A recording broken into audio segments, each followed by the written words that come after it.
in line with this new government guidance? Secretary of State. I'm grateful to my honourable friend for that question.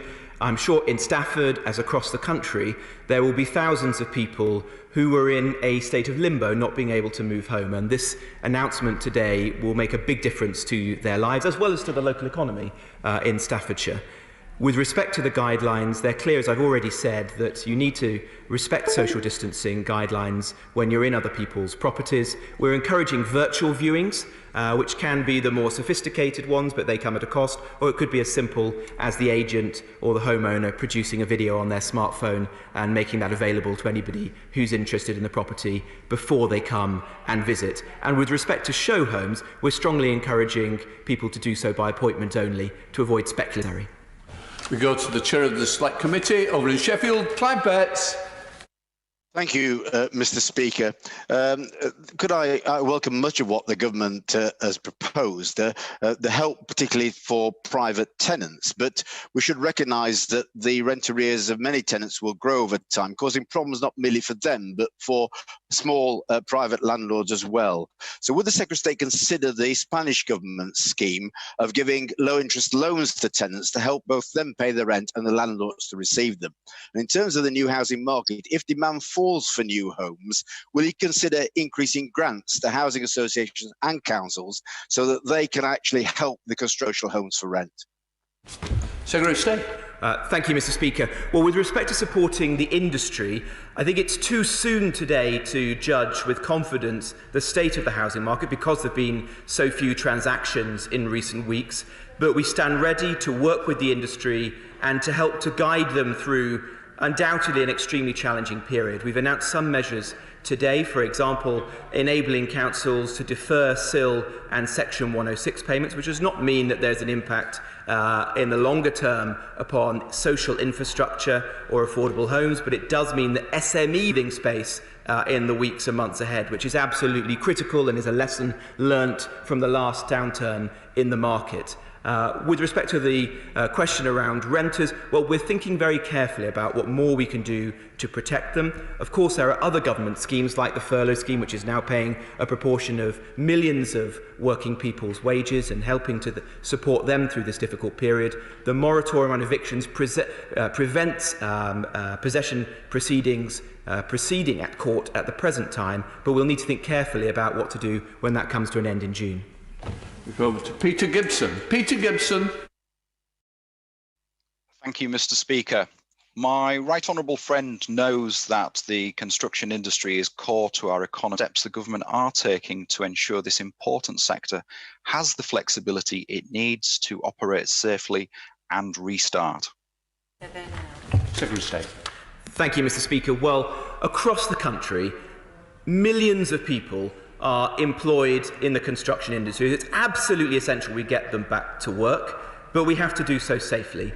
Today's charter, working with the house builders, will set out ways in which we believe that can be done, and many of the country's house builders have been working with us in recent weeks to put in place the protocols and the site working practices that will be needed. The ministerial statement that I've laid, extending the working hours of sites will also play its part, because that will enable sites to stay open during the summer months, potentially to 9 p.m.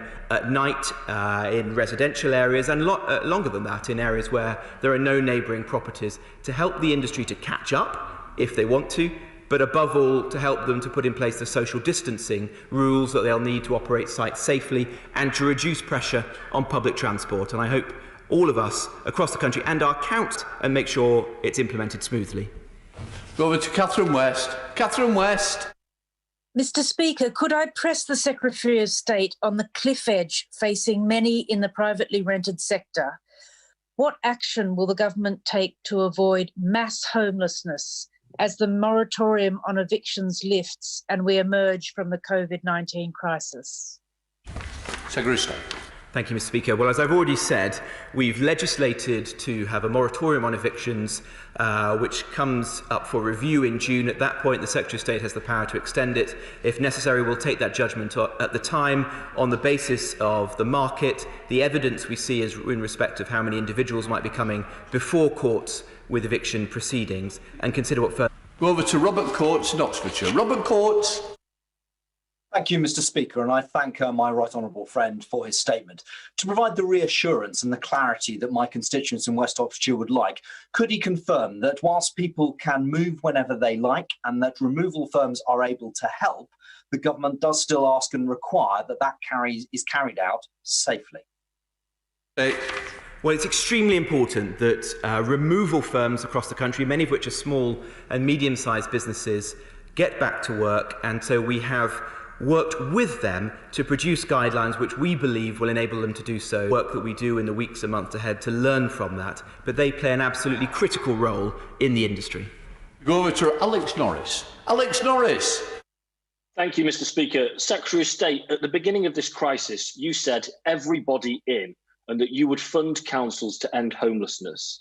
Since then, it's been suggested that this might not apply to those with no recourse for public funds. This is nonsense. Of course, the virus couldn't care less about someone's migration status. So, Secretary of State, will you take the opportunity today to clarify that when you said everybody, you meant absolutely everybody, and that you would be providing the funding to make sure this happened?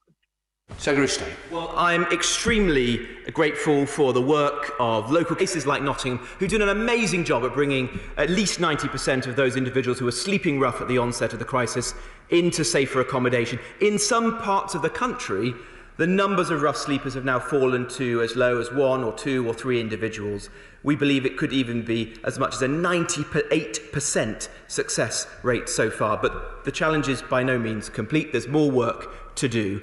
We've said that the government's policy on no recourse to public funds has not changed, but councils do have flexibility, as they know, to support those individuals where there's a risk to life and serious concern. They should behave humanely and compassionately. We now go over to Dr. James Davies. Dr. James Davies.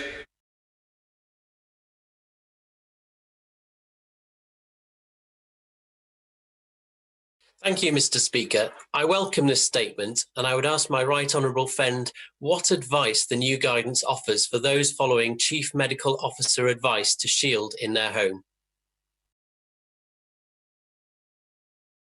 Well, my honourable friend raised a very important point that we can't emphasise enough today.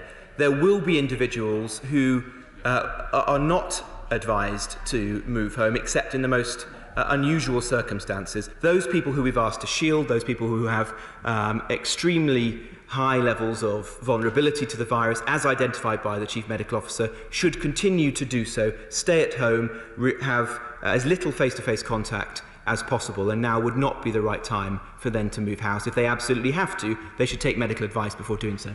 We head to north of the border with Miriam Fellows. Miriam Fellows. Social media posts on this easing of instructions, and every comment and reply I saw from members of the public highlighted contradictions and inconsistencies. This, plus the shocking YouGov poll, which found that only 30% of respondents believed the UK government's instructions to stay alert were clear, this suggests that this government has a major problem with communication. Does the Secretary of State think that this government's relations with the public have been clear, and will he yet again confirm that this easing only applies in England? Secretary of State. Well, this is one of the most comprehensive, coherent and clear plans for any sectors of the economy. We have worked with every part of the industry, from the removal companies, the estate agents, the letting agents, the surveyors, the conveyancers, the builders, you name it, to put in place the guidance that is needed, all published today on gov.uk, and it's been hugely welcomed by people across the industry and the millions of people in England who want to move house and get on with their lives, as well as the 2.3 million people whose jobs depend on this critical industry. Our final question from Steve Brine. Steve Brine. Speaker, my right honourable friend is dead right to say in his statement that we need to build homes as well as before we can buy and sell them. So what can he do to unlock the market in Hampshire, where a standoff between Natural England and local authorities over nitrates in the Solent, a subject I know he knows about, has tied planners, developers, architects and investors in knots long before COVID-19 hit us, and perversely is encouraging greenfield development over brownfield?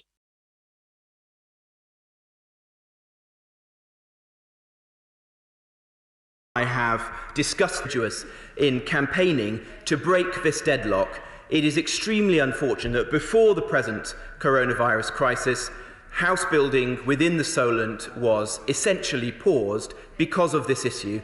I have been working with the Department for the Environment and with Natural England to bring forward guidelines and to bring the parties together, because too many people's livelihoods depend on this, and we need to move this forward. I hope that those guidelines are now available.